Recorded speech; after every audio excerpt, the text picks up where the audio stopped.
Now, no, bad things don't happen to anybody. Things happen. Different kinds of things happen to people. When you don't like it, you think it's bad. See, suppose today is your wedding, you have to take a procession on the street, but a huge rain happens today, thunderstorm. It's a bad thing. Your wedding is all drenched. But somebody else has been praying for this rain. Somebody else feels so glad it's raining. So what is bad and good is just what you like and dislike, isn't it? Yes? So, let us not think of life in terms of good and bad, because you are all people who believe in God, isn't it? You believe in God, and when you believe that everything is created by Him, why are you going about judging what is good and bad? Maybe it's all needed for you. Otherwise, your belief is all a fake belief, isn't it? If you believe in God, everything that He is doing must be perfect, isn't it so? Yes or no? Or if His judgment is not good, we must fire Him. Isn't it so? If He doesn't know what He is doing, we must relieve Him of His job. If He knows what He is doing, we should not complain. Is that so? Somewhere we have gotten ourselves into a situation that there is no way out. We have made investments in our deception so deep that there is really no way out. Please see, right now, there is no way out of this. Now, if God knows what He is doing, whatever He does to you, you must be happier and happier, isn't it? Today if He tells you enough of life, come back, you must be very happy because after all you're going to your Creator. But that is not the reality with you, isn't it? Yes? If your doctor tells you, you have only 2 days to live, you will become very miserable. You won't see, this is God's intention, how wonderful I'm going back to Him. Will you go joyfully? No. Somewhere you are all mixed up in deceptions. The first and foremost thing that you owe to yourself is, you must at least be straight with yourself, 100%. Maybe you cannot afford to be straight with anybody in the world, but at least with yourself you must be 100% straight. You owe it to yourself, isn't it? Isn't it so? Now you said purva jalma whatever, past life, karmas and vasanas and whatever. From where did you assume that there is another life? Somebody told you, isn't it? Why do you believe what somebody tells you? How do you know this man knows? You do not know, isn't it? Now if I talk about past lives, it may be a reality for me. It may be 100% truth for me. But as far as you are concerned, it is just a fairy tale, isn't it so? Yes or no? If I tell you a fairy tale, you have only two options, either to believe me or disbelieve me. If you believe me, it'll not get you anywhere. If you disbelieve me, it'll still not get you anywhere. Only thing is, if you believe me, you have an interesting story to tell someone. If you disbelieve, your life is barren. That's all the difference between believers and disbelievers. Disbelievers' life is little barren because they have no fairy tales. Believers have wonderful stories to tell. Isn't it so? You don't like it, I know, but is it so or no? Now, there are some people, see, believing something. Why has it arisen within you? Let's look at this. Believing things which are not yet a reality in your life means somewhere you're lying to yourself, isn't it? Does it mean to say I must disbelieve? Disbelieving is also lying to yourself. Somebody believes in this, somebody disbelieves in this. Both of them are believing something, isn't it so? Yes? One person believes it is true, another person believes it is false. Both of them are believing something that they do not know. Once it happened like this. Gautama, the Buddha, you heard of Gautama?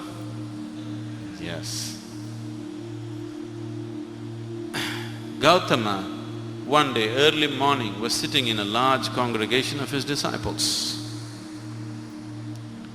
One man came, early morning. Sun is yet to rise, it is still dark. This man came, stood in the shadows out there. This man is a great devotee of Rama. He is a Ram Bhakta. All his life, he did only Ram, Ram, Ram, Ram.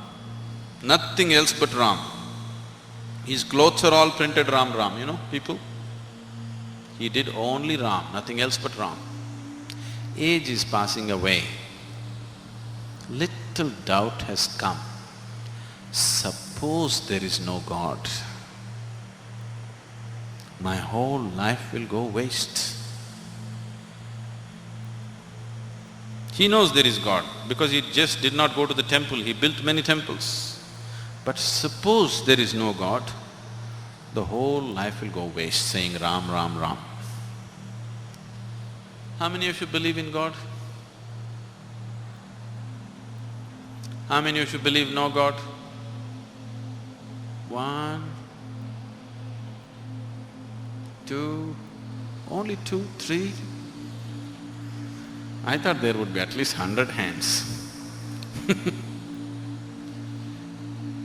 Now, this Ram Bhakta definitely knows there is God, but he just has a little doubt. Suppose there is no God, my whole life will go waste. You know these four people who don't believe in God? For them also the sun rises in the morning, from them also flowers bloom, for them also butterflies are beautiful, for them also everything happens. They seem to be even having a better time than me. So suppose there is no God, my whole life will go waste just saying Ram, Ram, Ram, Ram. Now there is an enlightened being here, he wants to confirm. But being a great bhakta, how to ask this question? So early morning he has come, when it is still dark, he came and stood there in the corner and asked this inevitable question, is there God? Gautama looked at the man and gave a clear, emphatic no. The disciples, oof, big relief. In their minds this struggle has been going on, is there God or no God, God, no God. All the time, whenever they ask such questions, Gautama becomes silent, never answers. For the first time he gave a clear no, no God. The message spread. The enlightened one has declared no God. Joy spread.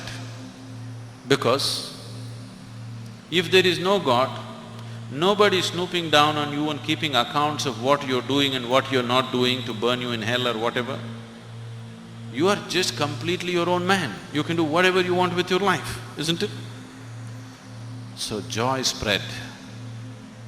Message spread everywhere, celebrations happened. No God, enlightened one has declared no God, everybody happy.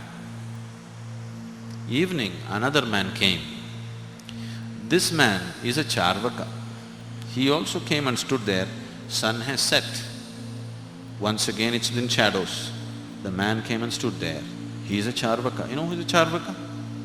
Charvakas were out and out materialists. They don't believe in anything other than what they see. Those days there used to be professional Charvakas. As there are missionaries of God who are going about spreading the belief in God, there are missionaries of no God going about spreading that there is no God, no God, no God. He is an expert Charvaka. Whatever kind of devotee you are, if you talk to him for 10 minutes, he will prove to you there is no God. He has proved to thousands of people no God. Age is passing away, just a little doubt has come. Suppose there is God. When I go there, will he leave me alone? And these believers also say he has all kinds of torture equipment in his hell and all that stuff. So just a little doubt. He knows there is no God, but little doubt. So he came to confirm. Again he asked the same question, is there God? Gautama looked at the man and said, yes. Again disciples went into turmoil.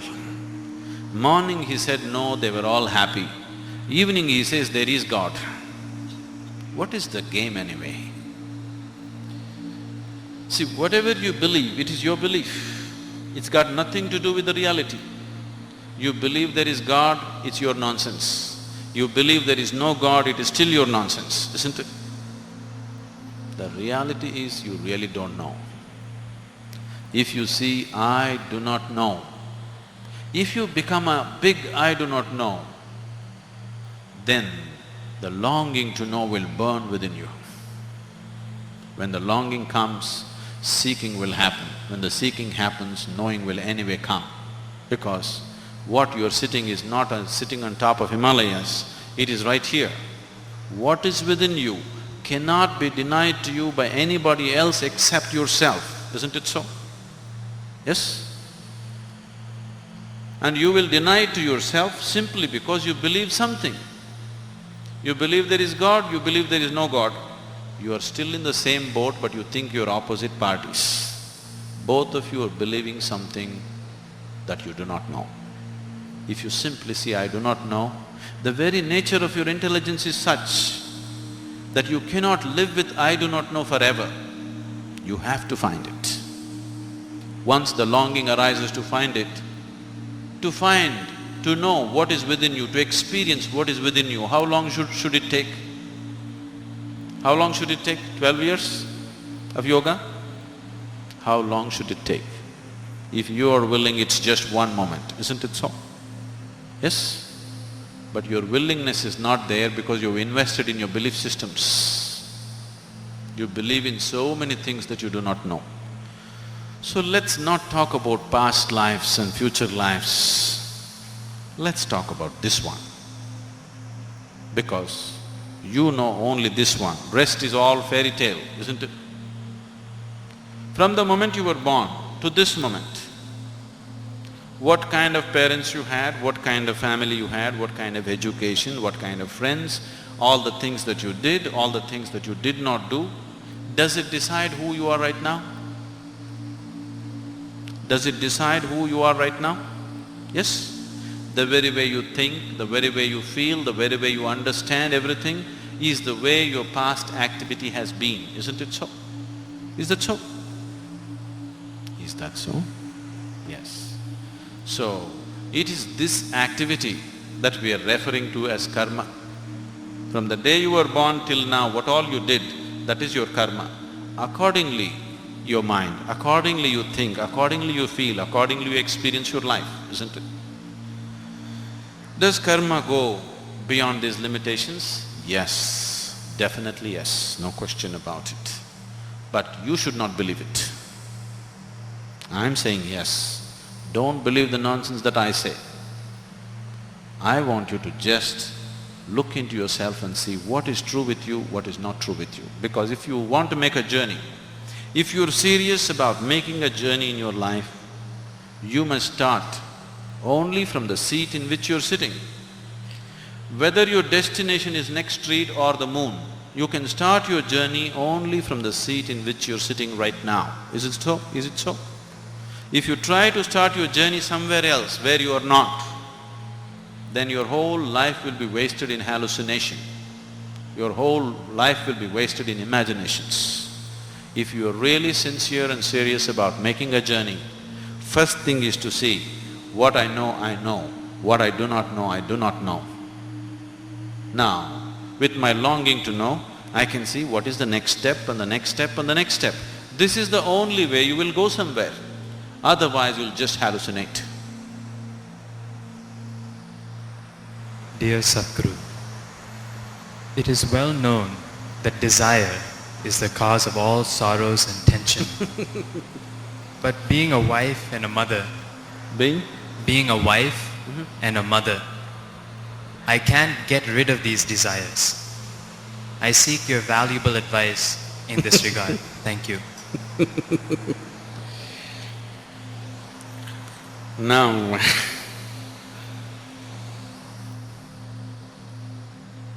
It's not because you're a wife, an intern, a mother, that your desires have come. If you were nobody's wife, probably you were desiring, when you were nobody's wife, you were desiring to be somebody's wife. Now that you're somebody's wife, you desire to have a child and become a mother.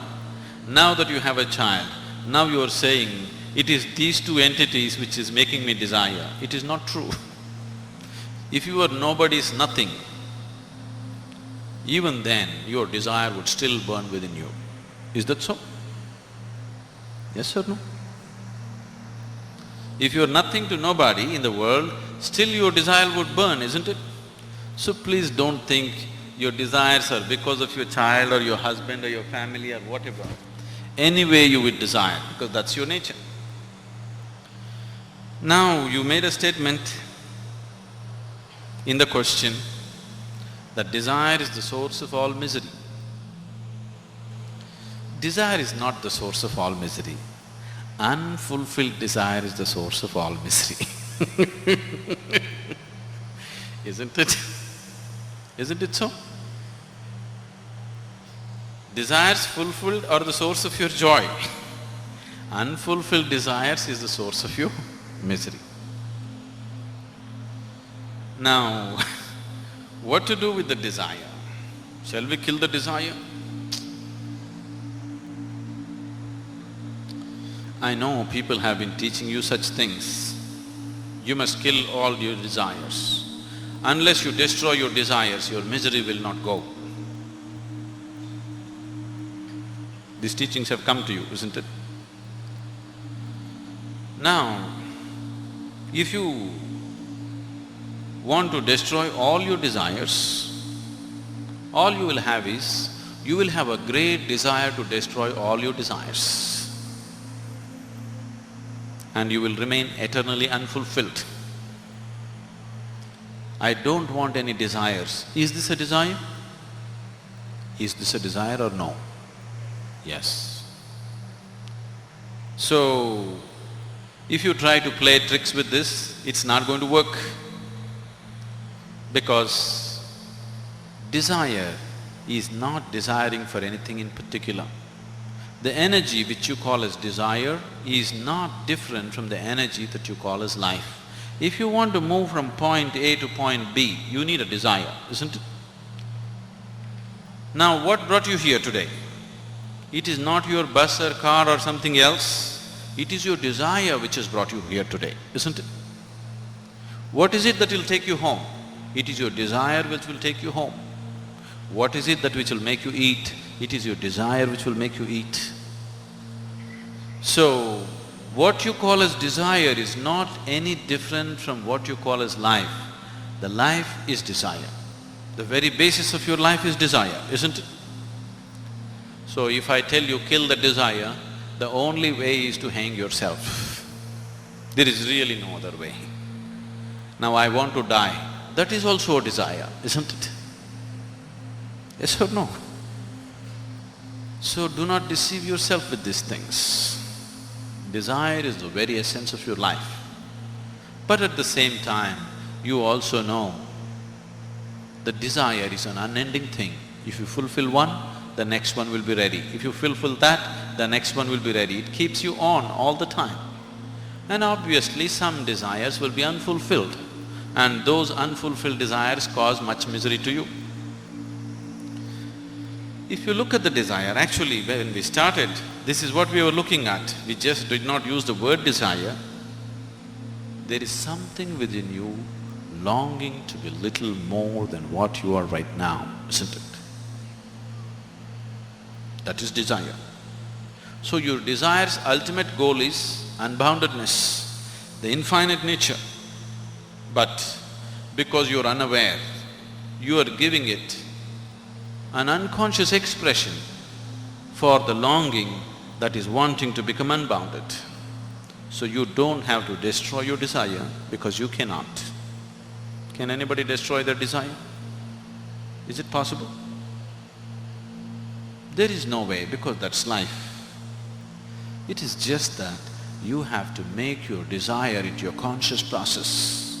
Right now it is functioning unconsciously because right now your desires are not even about you. Please look at this.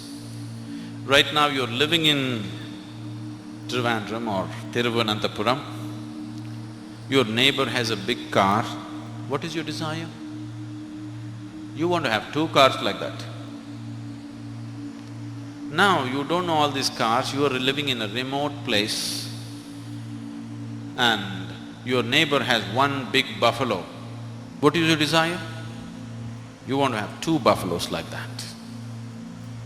So your desire is just a reaction to the social situations in which you're living, isn't it? This is so because this longing to expand is finding unconscious expression. If you make your process of desiring into your conscious process, then desire is no more a problem. Desire is a wonderful vehicle which will take you places. Even if you want to reach the ultimate, you need a desire, isn't it? Yes or no? Anyway, the desire in you is longing for unboundedness, it is longing for unlimitedness, it is longing for the ultimate nature. You just have to bring awareness to it. If you bring awareness to your desiring process, it is a wonderful instrument. If it is finding unconscious expression, then it makes you run like madman. All the time it keeps you running endlessly. So, being a wife, being a mother, it's extremely important. Now that you're a mother, not a small responsibility. You brought another human being into this planet. Now, what kind of human being you produce is a very huge responsibility, isn't it? It is not just about reproduction. What kind of next generation you create is in your hands as a mother, isn't it? Yes? What kind of people are going to live on this planet in the next generation is decided by the mothers of today, isn't it? When such a responsibility you have, you cannot afford to live unconsciously. You must become conscious. Especially the woman must become conscious. It's very, very important.